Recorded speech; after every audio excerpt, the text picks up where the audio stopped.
তো আজকে আমি প্রথমবার করলাম রান্না। হ্যালো গাইস, আমি পূজা। তোমরা সবাই কেমন আছো?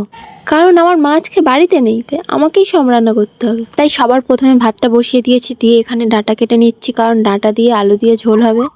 আর এখানে মাছ কাটতে বসে আমার অবস্থাটা শুধু দেখো, কারণ আমি এই মাছটা কোনোদিনই কাটিনি। তারপর আমি যেরকম পেরেছি সেরকমভাবে মাছগুলোকে কেটে নিয়েছি। আর এই মাছের কাঁটাগুলো, এগুলো তো কাটতেই চাইছিল না। আর এই মাছগুলোর গাটা কিরকম তেল তেল ভাব, তাই ভালো করে ওগুলো ধুয়ে নিতে হবে। তারপর এইদিকে আমার ভাতটাও হয়ে গেছে। তারপর ভাতের জলটাও ঝরিয়ে নিলাম।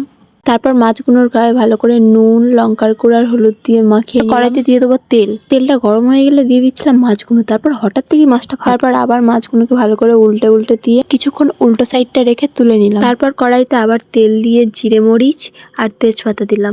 পেঁয়াজ আর লঙ্কা দিয়ে কিছুক্ষণ নাড়াচাড়া করে কেটে রাখা সবজিগুলো দিয়ে দিলাম। তারপর আবার কিছুক্ষণ ভালো করে নাড়াচাড়া করে দিয়ে দিলাম লবণ, হলুদ, তারপর আদা দিয়ে দিলাম। তারপর আদা দিয়ে আবার কিছুক্ষণ নাড়াচাড়া করার পর জল দিয়ে দিলাম। এবার জলটা গরম হয়ে গেলে দিয়ে দিলাম জিরে মরিচ বাটা আর মাছগুলো। তারপর কিছুক্ষণ আলুগুলো সিদ্ধ হওয়ার জন্য ঢাকা দিয়ে দিয়ে আমি এখানে ঢং করছিলাম। এখানে আমার তরকারি হয়ে গেছে, তরকারিটাকে লাবিয়ে নিয়েছি। তারপর এখানে আমি একটু দিয়ে দিলাম গরম মশলা। তারপর রান্নাঘরটা ভালো করে ঝাড় দিয়ে নিলাম। আর আমি রান্না করেছি ভাত, তরকারি আর তেতো। তো রান্না বান্না করে আমার খুব গরম হচ্ছিল, তাই আমি চান করতে চাই। তোমরা আমার চ্যানেলটাকে সাবস্ক্রাইব করো। আজকের মতো সবাইকে টাটা।